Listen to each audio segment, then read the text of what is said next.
Assalamualaikum warahmatullahi wabarakatuh.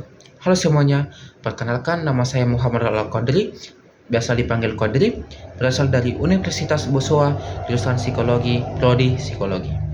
Baik, di sini saya akan menjelaskan materi tentang mahasiswa yang religius, disiplin, jujur, dan bertanggung jawab. Pertama-tama, saya akan menjelaskan tentang mahasiswa yang jujur. Jujur merujuk pada suatu karakter moral yang mempunyai sifat-sifat positif dan mulia seperti integritas, penuh kebenaran, dan lurus. Sekaligus tiadanya bohong, curang, ataupun mencuri. Dalam suatu percakapan, pernyataan dapat betul-betul benar dan akan menjadi tidak jujur jika niatan dari pernyataan itu adalah untuk membohongi pendengarnya. Sebaliknya, kepalsuan dapat dikatakan secara jujur jika sang pembicara sebetulnya mempercayainya menjadi benar. Kejujuran juga harus dipertimbangkan. Pembicara dapat saja jujur, tetapi jika apa saja yang terlintas di pikirannya ia omongkan, ia dapat dianggap sebagai orang yang jujur tapi brutal. Tergantung dari seberapa kasar kata-katanya itu. Misalnya, ada orang yang menyebutnya, "Hei si pincang," kepada orang yang benar-benar pincang.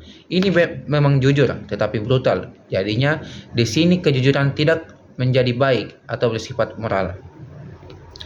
Jujur dianggap bersifat moral, sedangkan dusta dianggap immoral. Kejujuran dapat saja tidak diinginkan dalam banyak sistem sosial dengan alasan penjagaan diri. Di sini, kejujuran seringkali dianjurkan secara publik, tetapi dapat dilarang dan dihukum jika hal itu dianggap sebagai ancaman dengan alasan bidah, pengkhianatan, atau tidak sopan. Tetapi, pada dasarnya kejujuran itu adalah alamiah dan sangat diperlukan untuk perkembangan diri dan masyarakat. Yang penting adalah bagaimana cara menerapkannya. Jujur bermakna keselarasan antara berita dengan kenyataan yang ada. Jadi, kalau suatu berita sesuai dengan keadaan yang ada, maka dikatakan benar atau jujur. Tapi kalau tidak, maka dikatakan dusta. Kejujuran itu ada pada ucapan, juga ada pada perbuatan. Sebagaimana seseorang yang melakukan suatu perbuatan tentu sesuai dengan yang ada pada batinnya. Oke. Pentingnya kejujuran bagi mahasiswa. Contoh perilaku jujur yang dapat diterapkan mahasiswa yaitu tidak mencontek, tidak melakukan plagiarisme, tidak memalsukan nilai, berani mengaku kesalahan, tidak menjelek-jelekkan teman, bersikap adil, menepati janji, tidak menyebarkan rumor tidak jelas. Kejujuran dapat memberikan dampak positif bagi mahasiswa seperti meningkatkan kredibilitas dan reputasi, mempermudah dosen mempercayakan tugas, mempermudah peran kerja di masa depan, menciptakan bibit-bibit generasi yang lebih baik, mengubah kebiasaan buruk seperti plagiat dan tidak absen, membuat hidup terasa tenang dan tentram. Itulah penjelasan tentang mahasiswa yang jujur.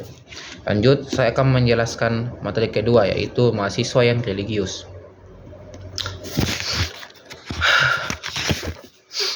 Mahasiswa sebagai agent of change harus selalu mengingat Allah atau Tuhan dan mementingkan peranan agama dalam kehidupannya. Hal ini akan membantu mahasiswa untuk memilih pemimpin yang sesuai dengan ajaran agama. Religius berarti bersifat keagamaan, bersifat religi, atau bersangkut paut dengan religi. Religius juga dapat diartikan sebagai sikap dan perilaku yang mencerminkan kepatuhan, taat, dan tidak ingkar dalam menjalankan perintah dan menghindari larangan agama. Nilai-nilai religius merupakan nilai yang sangat penting dalam kehidupan manusia. Setiap agama mengajarkan nilai-nilai yang digunakan sebagai pedoman dalam bermasyarakat, berbangsa, dan bernegara. Mahasiswa yang religius adalah mahasiswa yang menerapkan nilai-nilai religius dalam kehidupan sehari-hari.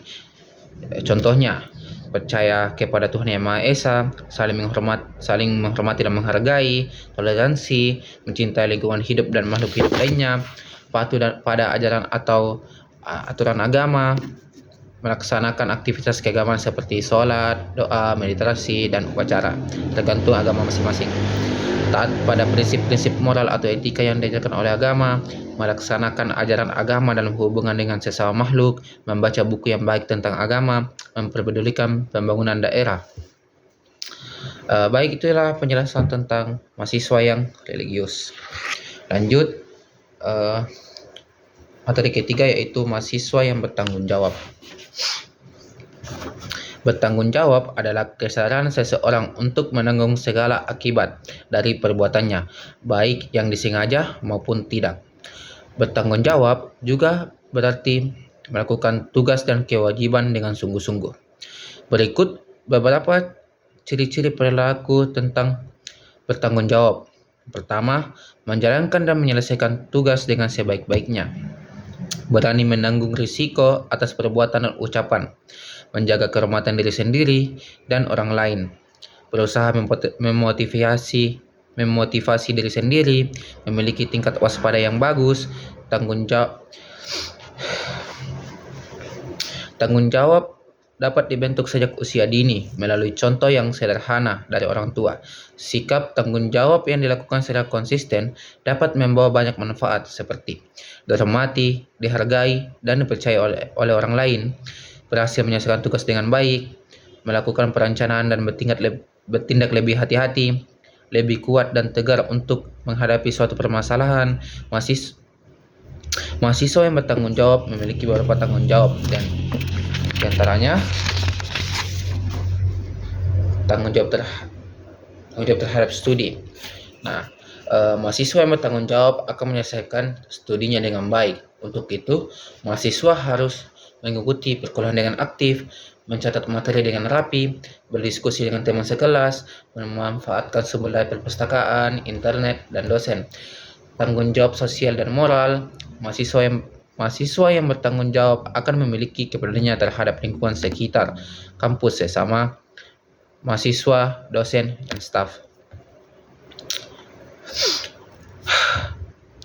Mahasiswa yang bertanggung jawab akan bekerja secara profesional dan menanggung akibat dari kesalahannya. Sini saya akan menjelaskan sedikit tentang tanggung jawab secara sosial dan moral.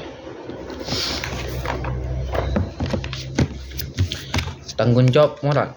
Tanggung jawab moral biasanya merujuk pada pemikiran bahwa seseorang mempunyai kewajiban moral dalam situasi tertentu. Tidak taat kepada kewajiban moral kemudian menjadi alasan untuk diberikan hukuman. Hukuman berlaku kepada mereka yang mampu berefleksi atas situasi mereka, membentuk kepada mereka yang mampu bertindak dan kemudian melakukan tindakannya. Mereka ini disebut dengan agen-agen moral. Masyarakat umumnya beranggapan bahwa manusia bertanggung jawab atas tindakan mereka dan akan mengatakan bahwa mereka layak mendapatkan pujian atau tuduhan atas apa yang mereka kerjakan. Demikian karena manusia itu pada dasarnya bertindak bebas. Lanjut, tanggung jawab secara sosial. Sebegitu besarnya tanggung jawab membebani manusia, sehingga manusia pun mesti bertanggung jawab kepada masyarakat di sekelilingnya. Inilah yang disebut dengan tanggung jawab sosial. Di sini manusia secara individual atau kumpulan manusia seperti pemerintah, perusahaan, organisasi mempunyai tanggung jawab kepada masyarakat secara umumnya. Tanggung jawab ini dapat saja bersifat negatif, berarti tiadanya tuduhan yang memberatkan, ataupun bisa menjadi positif yang berarti terdapatnya tanggung jawab untuk bertindak baik.